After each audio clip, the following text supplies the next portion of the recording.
En ce temps-là, le peuple venu auprès de Jean le Baptiste était en attente, et tous se demandaient en eux-mêmes si Jean n'était pas le Christ. Jean s'adressa alors à tous. « Moi, je vous baptise avec de l'eau, mais il vient celui qui est plus fort que moi. Je ne suis pas digne de dénouer la courroie de ses sandales. Lui vous baptisera dans l'Esprit Saint et le feu. » Comme tout le peuple se faisait baptiser et qu'après avoir été baptisé lui aussi, Jésus priait, le ciel s'ouvrit. L'Esprit Saint, sous une apparence corporelle comme une colombe, descendit sur Jésus. Et il y eut une voix venant du ciel. « Toi, tu es mon Fils bien-aimé, en toi je trouve ma joie. » Acclamons la parole de Dieu. Nous célébrons aujourd'hui la fête du baptême du Seigneur. Avec cette fête commence ce que nous appelons en liturgie le temps ordinaire, un temps caractérisé par des vêtements verts, bien qu'aujourd'hui, comme il s'agit d'une solennité, le prêtre continue à porter la couleur de Noël, la couleur blanche. C'est un temps consacré surtout à la méditation de la parole du Seigneur, de ses enseignements, également de certaines de ses actions qu'il a réalisées au cours de sa vie publique et qui contiennent en elles-mêmes de grands enseignements.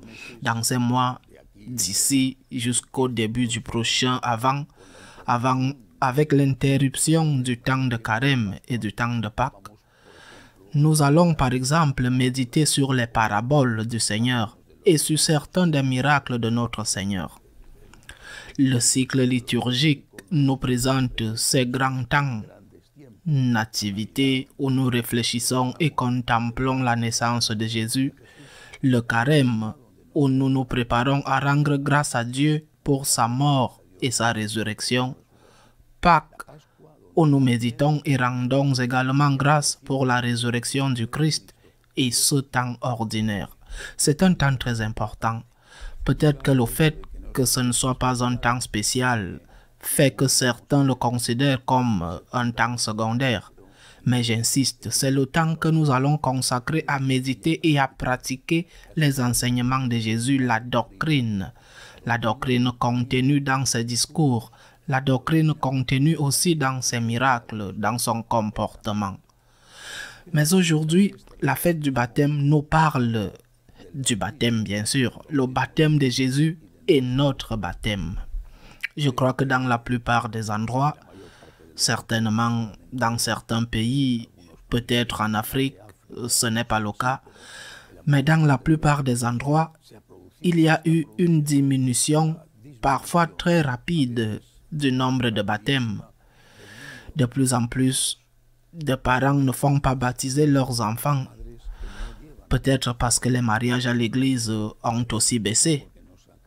Certains disent que les enfants seront baptisés quand ils seront plus grands s'ils le veulent, ce qui est une excuse sans grande base logique, parce qu'avec cet argument, ils pourraient dire que les enfants iront à l'école s'ils le veulent quand ils auront 18 ans, pour commencer à apprendre à lire, à additionner, à écrire.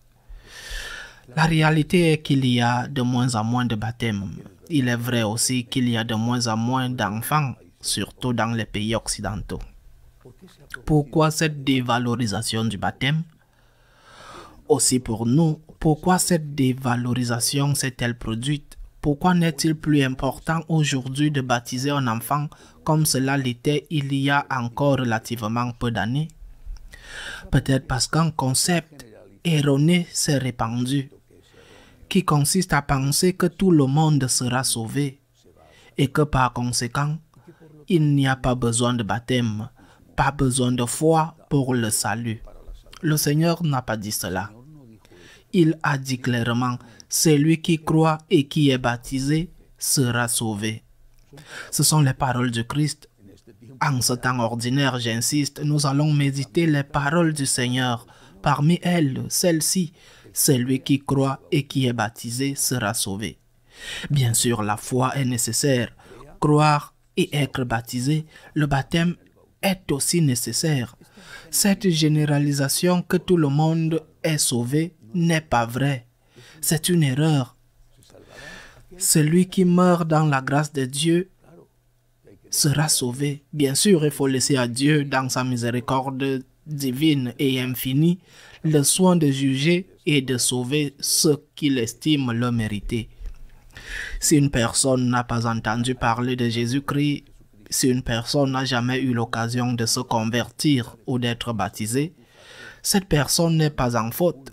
Je ne crois pas que Dieu ne lui donne pas l'occasion d'être sauvé s'il est fidèle à ses principes moraux. Que cette personne soit athée ou croyante dans une autre religion. Mais tous ceux qui sont baptisés et qui croient et meurent dans la grâce de Dieu seront sauvés. Le baptême est donc un sacrement très important. Il nous ouvre la porte du salut. Il ouvre aussi la possibilité de recevoir les autres sacrements. Sans baptême, on ne peut pas recevoir la confession, on ne peut pas recevoir l'Eucharistie, bien sûr. Les autres sacrements aussi. Une vie sans Eucharistie est une vie difficile pour un croyant, pour un catholique. Alors, nous ne pouvons pas avoir accès à l'Eucharistie sans le sacrement du baptême. Le baptême fait de nous des enfants de Dieu. Pourquoi cela est-il considéré comme si peu important? C'est une erreur. Certainement une erreur très répandue, mais c'est une erreur de penser que nous sommes tous des enfants de Dieu. Il est vrai que dans l'Ancien Testament, ce concept est utilisé surtout en référence au roi, mais il est utilisé dans un sens différent, plus dans un sens symbolique que dans un sens réel. Il n'y a qu'un seul Fils de Dieu qui est Jésus-Christ notre Seigneur, la deuxième personne de la Sainte Trinité, fait chair dans le sein de la Sainte Vierge Marie. Il n'y a qu'un seul Fils de Dieu, il est le Fils unique. C'est un enseignement fondamental de notre foi. Mais ce Fils nous a associés à cette filiation divine. Il a fait de nous des fils adoptifs. Il a fait de nous ses frères et des fils adoptifs du Père. Et c'est cet acte d'adoption qui a lieu dans le baptême. Nous sommes fils adoptifs de Dieu par le baptême. Ceux qui ne sont pas baptisés sont des créatures de Dieu, des créatures aimées par le Seigneur, des créatures pour lesquelles le Seigneur a aussi donné sa vie, mais des créatures, pas des fils. Le Nouveau Testament dit clairement, nous sommes des enfants de Dieu et ce que nous serons n'a pas encore été manifesté. Et en tant qu'enfants, nous sommes héritiers. De quoi sommes-nous héritiers? Du ciel, de la vie éternelle. Et tout cela, nous le recevons par le baptême. Nous sommes aussi, par le baptême, membres de l'Église. Membres de l'Église, c'est-à-dire membres du corps mystique du Christ, du peuple de Dieu, membres d'une Église qui ici-bas est une Église qui souffre, qui tombe, qui se relève, qui est sainte, mais qui a des membres, des enfants, que nous sommes pécheurs, oui. Mais il y a une partie de l'Église qui est au purgatoire et qui se prépare à aller au ciel. Et il y a une autre partie de l'Église qui est l'Église triomphante, l'Église des saints, l'Église qui est déjà au ciel. Nous sommes membres de cette Église et si Dieu le veut, et si nous collaborons avec la grâce, un jour nous serons l'Église purgante. Et ensuite, nous ferons partie de l'Église triomphante. C'est pourquoi le baptême est si important. Il faut baptiser les enfants le plus tôt possible. Bien sûr, à condition qu'il y ait quelqu'un qui garantisse leur éducation dans la foi. Quelqu'un, si ce n'est pas les parents et marraines. Et les enfants ne peuvent pas être baptisés sans la permission des parents. C'est naturel. Mais il faut les baptiser le plus tôt possible. Le baptême est un grand sacrement et nous devons nous en souvenir. Par exemple, chaque fois que nous entrons dans l'église et que nous nous bénissons, nous faisons le signe de croix avec de l'eau bénite, nous nous souvenons du moment, même si nous ne nous en souvenons pas réellement, mais nous nous souvenons du moment de notre baptême. Remercions Dieu pour ce merveilleux sacrement qui fait de nous des fils adoptifs de Dieu, des frères et sœurs du Christ. remercions-le et essayons, avec la grâce de Dieu, de vivre de manière cohérente pour être de bons fils et non de mauvais fils de Dieu.